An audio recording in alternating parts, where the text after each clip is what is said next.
Hi అండి, అందరికీ నమస్కారం. మేము కార్తీక మాసంలో సత్యనారాయణ వ్రతం చేసుకోవాలని అన్నవరం వెళ్ళామండి. అన్నవరం క్షేత్రంలో అంతా మొత్తం మీకు చూపిస్తున్నాను, మీరు దర్శించుకోండి. మేము అక్కడ వ్రతం చేశాము. అక్కడ ఒక విచిత్రం కూడా నాకు అనుభూతిని కలిగించింది. ఏంటంటే, మేము వ్రతం స్టార్ట్ చేసే ముందు ఒక 4 చిలకలు వచ్చాయండి లోపలికి. ఆ 4 చిలకలు సౌండ్ చేసుకుంటూ వచ్చాయి. వ్రతకథ ఎప్పుడైతే స్టార్ట్ చేశారో ఆ సమయానికి అవి సౌండ్ లేకుండా స్తంభం పైన అలాగే నిలబడి వింటూ ఉన్నాయి. అది మాకు ఎలా కనిపించిందంటే, మేము కూర్చున్న ప్లేస్ నుండి ఎదర స్తంభం మీదే ఉన్నాయి. వ్రతమంతా పూర్తయ్యే వరకు అలా చూస్తూనే ఉన్నాయండి, సౌండ్ లేకుండా.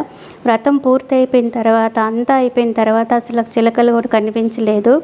ఆ స్వామి చిలకల రూపంలో వచ్చి అందరిని ఆశీర్వదించారేమో అనే అనుభూతి అనిపించింది.